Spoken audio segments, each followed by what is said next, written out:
বন্ধুরা good morning. তারপর রান্না নিয়ে বসে গেছি। তো কালকে চিচিঙ্গা এনেছিল, চিচিঙ্গাটা কেটে ধুয়ে লবণ মাখিয়ে রেখেছি। তো দেখো অতিরিক্ত যে জলটা ওটা বেরিয়ে যাবে, তারপরে এটা রান্না করবো। 500 চিচিঙ্গা মানে রান্না হলে আরও কমে যাবে। এখন তো মজে গেছে, লবণ দিয়ে সদ্য মাখলাম অবশ্য।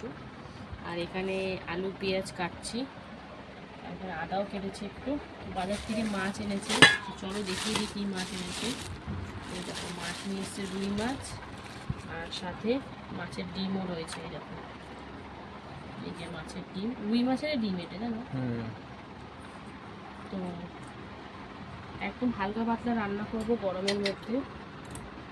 এদিকে আমি আলুটা কেটে নিচ্ছি, একদম পাতলা হালকা ঝোল করব। তো বেশি কিছু রান্না নেই, আর গরমে বেশি কিছু পাচ্ছি না। গলার অবস্থাটা দেখেছো, দেখলে ঘৃণা করছে নিজেরই, মানে এমন অবস্থা হয়ে গেছে গরমে। মানে সুথল, তারপরে অ্যান্টিরাস্টিং পাউডার সবই যেন আমার কাছে মাখ খেয়ে যাচ্ছে, এত গরম পড়েছে। তো দেখো বন্ধুরা, আলু কেটে নিয়েছি, দুবেলার মতন করবো। আর ওবেলারও ঝামেলা রাখবো না, কারণ এই গরমের মধ্যে না এই 10 বার করে রান্না করতে বসতে পারছি না। পেঁয়াজটা ছুলে রেখেছি, এই চিচিঙ্গা ভাজাতে দেবো। আর সব মানে বেশি কিছু আজকে রান্না নেই, হালকা পাতলা রান্না। তো সবজি সবজা কাটা হয়ে গেছে, যা কাটার। আমার মাছটা ধোয়ার পালা। তো চলো বন্ধুরা, কি কেমন করি না করি তোমাদের সাথে শেয়ার করব, দেখতে থাকো। তো চলো রান্না বান্নায় বসে, ওদিকে ভাত বসিয়ে দিয়েছি। তো চলো একে একে এবার রান্নাগুলো সেরে নেব। বন্ধুরা দেখো, বাজার থেকে একটা বড় সাইজের কাঁঠাল নিয়ে এসছে, তো দেখতেই পাচ্ছ। তো জাস্ট জোক, আর কিছুই না। কারণ আমাদের ঘরে কাঁঠাল খাওয়ার লোক নেই, তাই বড় সাইজের এনে কোনো লাভ নেই। তো দেখো নিয়ে এসছে কাঁঠালটা, দেখি চলো ভাঙা যাক। ও ভাঙতে শুরু করে দিয়েছে। ওগুলো তো বেশ টোবা টোবা রসগোল্লার মতন। কিছু নাও নি রাখবে বলে, কিছু দেওয়াও নেই। তো দাঁড়াও বন্ধুরা, বাটি ঘটি এটাই দিয়ে এখন আমাকে রাখবে।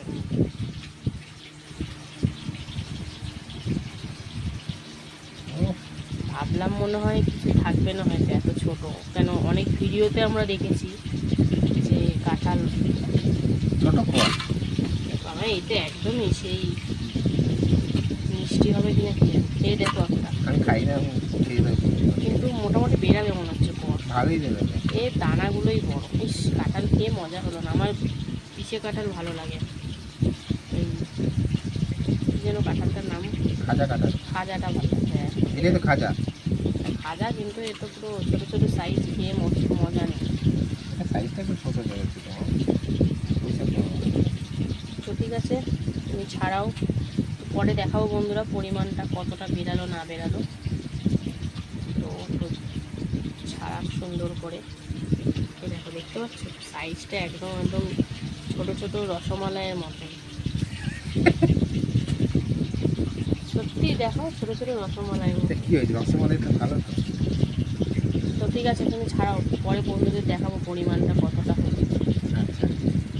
তো বন্ধুরা দেখো, এই যে এতটা পরিমাণে বেরিয়েছে, প্রায় ছোটো থালার এক থালা মতন উঁচু উঁচু। তো খেয়ে দেখলাম, একটা মিষ্টি আছে, আর দানাগুলোও কিন্তু খুব বড় না, যেমন কাঁঠাল তার তেমন দানা। তো আমার কিন্তু কাঁঠালের থেকে কাঁঠালের দানা খেতে ভীষণ ভালো লাগে। তো চলো, আর কি বলবো, মিষ্টি আছে যখন খাওয়াটা ভালোই হবে। ছোটো ছোটো কোয়ালো হবে, কি পুরো গুড়ের মতো মিষ্টি। তো চলো। তো বন্ধুরা দেখো, চিচিঙ্গা ভাজা বসিয়ে দিয়েছি, কালো জিরে আর শুকনো লঙ্কা দিয়ে জল দিয়ে কিন্তু চিচিঙ্গাটা দিয়েছিলাম। তারপরে এতে পেঁয়াজ কুচি দিয়ে দিয়েছি, আর লবণ হলুদ দিয়ে ভালো করে এখন ভাজাভাজি হচ্ছে। এটা কিন্তু অল্প তেলেই করছি, কারণ ভাজা হয়ে গেলে কিন্তু অনেকটা তেল বেরিয়ে যায়, সেজন্য অল্প তেলে ভাজবো। তো একদম লাল লাল করে ভেজে নেবো, আরও কিন্তু কমে যাবে। দেখতেই পাচ্ছ কতটা মজে গেছে। তো যেমন হবে যখন পুরো প্রপার রান্না তোমাদের সাথে শেয়ার করব, দেখতে থাকো। ভালো বন্ধুরা দেখো, এখানে রুই মাছ ভাজা চলছে। তো এক পিঠটা ভাজা হয়ে গেছে, আরেক পিঠটা ভেজে নেব। খুব বেশি কড়া করে ভাজবো না, হালকা করেই ভাজবো। তো এদিকে মাছ ভাজা চলছে, আর এইদিকে চলছে দেখো চিচিঙ্গা ভাজা। তো এটাই সব কিন্তু প্রপার দেওয়া হয়ে গেছে। চিনিও দিয়ে দিয়েছি সামান্য, কাঁচা লঙ্কাও দিয়ে দিয়েছি। দেখো একদম মজে গেছে আর ভাজা কমপ্লিট। তো চলো এটা এবার নামিয়ে ফেলবো। এটা প্রায় কমপ্লিট হয়েই গেছে। আর ওইদিকে মাছ ভাজা চলছে, তো মাছটা ভেজে নিই, তারপরে কী করি তোমাদের সাথে শেয়ার করব, দেখতে থাকো। বন্ধুরা দেখো এখন মাছের ডিম ভাজাভাজি চলছে। আজকে কিন্তু বেসন দিইনি, এমনিই ভেজেছি। তো এটাই কিন্তু মাছের ঝোলের মধ্যে দিয়ে দেবো। তো চলো এটা ভাজা হয়ে গেছে, একটু ঢাকা দিয়ে ভাজলাম যেহেতু ডিম থাকে। তো চলো এবার নামিয়ে ফেলি, তারপরে তরকারিটা বসাবো। বন্ধুরা দেখো মাছের ঝোলের জন্য তেলের মধ্যে সাদা গোটা জিরে দিয়ে তারপরে আলুটা ভাজা ভাজা করছি। তো আলুটা প্রায় ভাজা হয়ে গেছে, এবারে মশলা অ্যাড করে দেবো। তো একদম হালকা পাতলা ঝোল করছি বলে বেশি কিছু মশলা দেবো না। আদা জিরে কাঁচা লঙ্কা বাটা টমেটো এইসবই দেওয়া হবে। তো চলো দেখাবো তোমাদেরকে। বন্ধুরা দেখো মশলা দিয়ে দিয়েছি, এতে আদা জিরে কাঁচা লঙ্কা টমেটো সব দিয়ে কিন্তু কষাকষি চলছে। লবণ হলুদ সামান্য একটু হালকা করে চিনি সব দিয়ে দিয়েছি। তো দেখতে পাচ্ছ মশলার পরিমাণ একদমই নেই। তো কষাকষি হয়ে গেছে, এবার পরিমাণ মতন জল অ্যাড করে দেবো আলুগুলো সিদ্ধ হওয়ার জন্য। তারপর আলু সিদ্ধ হয়ে গেলে এতে প্রপার মানে যখন কুকড হয়ে যাবে তখন মাছগুলো দিয়ে দেবো। তো দেখতে থাকো। তো বন্ধুরা দেখো আলু কিন্তু সিদ্ধ হয়ে গেছে, প্রায় 7 মিনিট মতন ঢাকা দিয়ে লো ফ্লেমে রান্না করেছি। তো এবারে হাই ফ্লেম করে দিয়ে মাছ আর ভেজে রাখা ডিমগুলো একসাথে দিয়ে দেবো। তারপরে ঝোলটা 5 মিনিট মতন ফুটিয়ে নিলেই রেডি হয়ে যাবে আমাদের হালকা পাতলা গরমে মাছের ঝোল।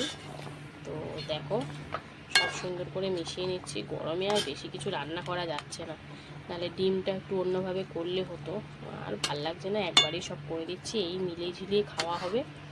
তো বন্ধুরা এবার 5 মিনিট মতন ফুটিয়ে নিয়ে নামিয়ে দিলেই রেডি হয়ে যাবে আমাদের হালকা পাতলা মাছের ঝোল। তো তোমাদের সাথে আবার দেখা হবে কিন্তু দুপুরবেলা খাওয়ার সময়। তো ভিডিও দেখতে থাকো, আর ভালো লাগলে অবশ্যই লাইক করো, আর যারা যারা এখনও ফলো করোনি অবশ্যই ফলো করে নিও। টাটা। হ্যালো বন্ধুরা, শুভ দুপুর। প্রতিদিনকার মতন কিন্তু দুপুরের লাঞ্চ টাইম নিয়ে বসে পড়লাম। তো চলো দেখা যাক আজকে দুপুরের মেনুতে কী আছে। তো এই গরমের সময় মানে আর রান্না বান্না করতে ইচ্ছা করছে না, কোনো রকমে খেতে হয় তাই করা হচ্ছে, এরকম একটা ব্যাপার। তো দেখো মেনুতে একদম কম আইটেম রয়েছে। ভাত, এক টুকরো কাগজি লেবু, রয়েছে চিচিঙ্গা ভাজা, আর করেছিলাম আলু দিয়ে রুই মাছের একদম পাতলা ঝোল, সাথে ডিমটা এনেছিল, ডিমটাও দিয়ে দিয়েছি, মানে আলাদা করে করার আর ইচ্ছে হচ্ছে না। তো কর্তামশাই প্রথমে কিন্তু চিচিঙ্গা ভাজা দিয়ে খাচ্ছে, যেটা কালো জিরে শুকনো লঙ্কা পেঁয়াজ দিয়ে ভাজা করেছিলাম। তো বেশ লাগে খেতে এটা। তো এই সিজনে প্রথম আনা হলো। তো এখন প্রায় দিনই মোটামুটি আনা হবেই, কারণ এটা খেতে খুব ভালো লাগে। তো কর্তামশাই কিন্তু এটা দিয়ে মেখে সুন্দর করে খাচ্ছে। গরমের জ্বালায় বেশি কিছু রান্না করতে পারছি না, বুঝছো বন্ধুরা। তো চলো এটা দিয়ে খাওয়া হয়ে গেছে, এবার কিন্তু কর্তামশাই মাছের ঝোলটা দিয়ে খাবে। মাছের ঝোলটা আলু দিয়ে আদা জিরে কাঁচা লঙ্কা টমেটো বাটা দিয়ে একদম পাতলা করে হালকা করে ঝোল করেছি, দেখতেই পাচ্ছ। তো মাছের ডিমটা এর মধ্যে দিয়ে দিয়েছি, আর রুই মাছ ছিল সেটাও করে দিয়েছি একসাথে। তো লেবু টেবু চিপে নিয়ে মাখামাখি চলছে। তো হালকা পাতলা এই গরমে কিন্তু বেশ লাগে খেতে, তৃপ্তিদায়ক। তো কর্তামশাই ডিমটা প্রথমে একটু ট্রাই করলো। তো অতটা ডিম পছন্দ করে না বলে ও বললো মোটামুটি, কিন্তু আমার বেশ লাগে খেতে। তো একটু আলু মাখামাখি চলছে এখন, আলু চটকা চটকি। তো মাছটা তোমাদেরকে দেখাবে ভেঙে কেমন, কতটা ফ্রেশ। রুই মাছ বেশিরভাগ ফ্রেশই হয়, মানে আমার তো খুব ভালো লাগে অ্যাকচুয়ালি, রুই বলো কাতলা বলো। তো দেখো মাছটা কিন্তু খুব সুন্দর ছিল, টেস্টটাও দারুণ ছিল। তো কর্তামশাই বেশ সুন্দর করে ভাঙাচোরা করে খাচ্ছে। তো আজকে কিন্তু সব দাগার পিস ছিল বলে কর্তামশাইকে পেটির পিস দিতে পারিনি। পেটিটাকে সে খেতেই বেশি পছন্দ করে, আমার তো দাগা লেজা যা দেবে আমার তাই ভালো লাগে, মাথা। তো ভিডিওটা এখানেই শেষ করছি, ভালো লাগলে লাইক কমেন্ট আর ফলো করতে ভুলো না। টাটা।